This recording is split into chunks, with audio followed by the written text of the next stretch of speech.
Okay, so um, let's think about the question. If we were in class, we really talk about like it depends on what your goal is. Like some people may say, "Oh, Miss Brady, I want to do this one." How come? Because I never lose. So here's what you think of. If you roll an even product and you keep your bet, you don't lose anything. So this is really your net gain is 0. So Miss Brady, I never lost. If I roll an odd product, I keep my bet, but that was already my money. So my net gain will be $10. Some people would say, you know what, I want to take that because I never lose money. Okay. And some people may say, you know what, I feel like I don't really care too much about $10, but if I get doubles, I'll keep my bet and I get an extra $70. So really my net gain is 70 or 75 because the $10 was mine.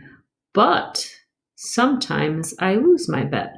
So sometimes I have a net loss of minus 10. So some people would say, maybe sometimes I lose money, but I really, really want to gain $75.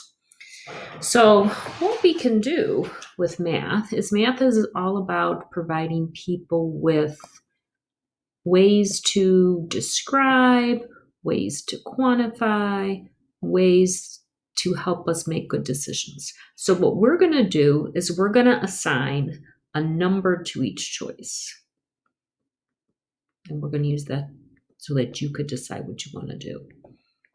And that number is called expected value.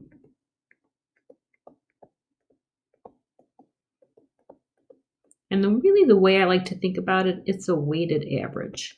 It's like, what is your average amount you would gain or lose if you did this experiment a bunch of times? So let's think about choice A. I'll switch back to purple. Okay, let's think about choice A. Okay, so if we're in choice A, we can roll an even product, or we can roll an odd product. Okay, and to roll an odd product is actually easier. You could make the table and you could sort of count, but to roll an odd product, you need an odd and an odd. So we know that the chance of that is 1/2 times 1/2. So this is a quarter chance, 1/4 of a chance. So this is 3/4 of a chance. Okay, so 3/4 of the time I play, I am going to get to keep my bet and my net gain is 0. So 3/4 of the time I get 0. But 1/4 of the time, I get $10. And if we add those two things together, that is 0 plus 10/4, which means on average, if I played a bunch of times, I would expect to gain an average of 250. Okay, and that is the expected value. You times each probability. So you think about all the different things that could happen. You think about the probability of each thing actually happening, and you multiply it by your net gain or loss. And if you add those together, you get your weighted average. It's like getting your average in this class. Like tests are worth a certain amount, what's your average on your test, and homework's worth a certain amount. So you're taking the amount that you're going to gain or lose times the chance that that's going to happen. Okay, now let's look at B. Okay, so let's do choice B. Okay, so what's the two things? You can roll doubles, or you cannot roll doubles.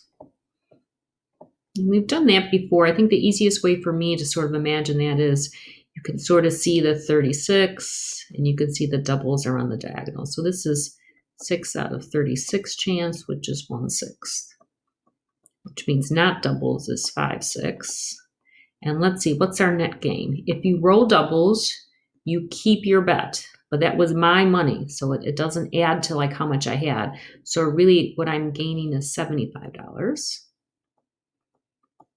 But 5/6 of the time, I actually lose money. I give $10, so we're going to say that's minus 10.